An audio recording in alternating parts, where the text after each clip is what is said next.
ہوتی ہے۔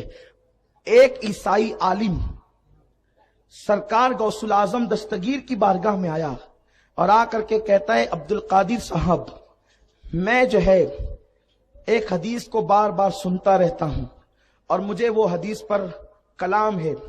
میرے غوث نے کہا کیا؟ کہا کہ آپ کے رسول نے فرمایا، علماء امتی کانبیاء بنی اسرائیل، علماء امتی کانبیاء بنی اسرائیل، میری امت کے علماء ربانی جین بنی اسرائیل کے انبیاء کی طرح ہیں۔ علماء، یہ جو علماء ہے، اس حدیث میں علماء سے مراد علماء ربانی جین ہے، اور علماء ربانی جین کا مطلب وہ ہے کہ جنہیں دیکھو تو خدا یاد آ جائے، اور ہم ان کو اپنی زبان اور اصطلاح میں ولی کہتے ہیں۔ تو ایک عیسائی آیا اور کہتا ہے، عبد القادر جیلانی صاحب، یہ بتائیں کہ آپ کے رسول نے کہا کہ میری امت کے علماء بنی اسرائیل کے انبیاء کی طرح ہیں، تو تمہارا کون سا عالم ہے؟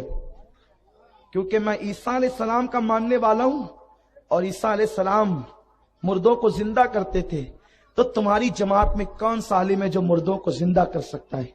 فرمایا، دیکھ، مجھے دعویٰ تو نہیں ہے علم کا، البتہ میں اپنے نبی کا غلام ہوں، تو کسی قبرستان میں لے چل اور تیری طبیعت جہاں چاہے، پھر دیکھ اللہ کی قدرت۔ اس نے کہا کہ ٹھیک ہے۔ تو ایک بہت پرانے قبرستان میں علامہ فیض احمد اویسی علیہ رحمہ نے تحقیق فرمائی کہ کم و بیش اس قبر کو ہزاروں سال بیت چکے تھے، اور اس کے نشانات جو ہیں وہ ہلکے ہلکے سے تھے، باقی نشان قبر بھی مٹ چکا تھا۔ وہاں پر لے کر کے کھڑا ہوا، اور جب لے کر کے وہاں وہ کھڑا ہوا، کہا کہ یہ قبر لگتی ہے؟ ہاں لگتی ہے، اس کا مردہ آپ زندہ کریں۔ غوث پاک نے فرمایا، عیسیٰ علیہ السلام کیا کہہ کے مردہ زندہ کرتے تھے؟ تجھے کچھ علم تو ہے؟ اس نے کہا، ہمارے عیسیٰ کہتے تھے، قم باذن اللہ، قم، کھڑا ہو جا، باذن اللہ، اللہ کے حکم سے۔ غوث پاک نے فرمایا، قم باذن اللہ، اتنا کہنا تھا، وہ مردہ نکل گیا۔ کہتے ہیں کہ وہ مردہ جب نکلا، کھڑا ہو کے کہتا ہے، کیا قیامت آ گئی؟ قیامت کا نہیں، قیامت نہیں آئی ہے، البتہ جو ہے بس ایک معاملے کے لیے تمہیں بلایا گیا ہے۔ پھر اس کے بعد اس سے پوچھا کہ اندر بھیج دیں؟ دیکھو، بلانا تو ٹھیک ہے، لیکن یہ میرے غوث کی شان ہے، کم کہہ کر بلاتے بھی ہیں، اور پھر اس کے بعد تم کہہ کر بھیج بھی دیتے ہیں۔ یہ میرے غوث کی شان ہے۔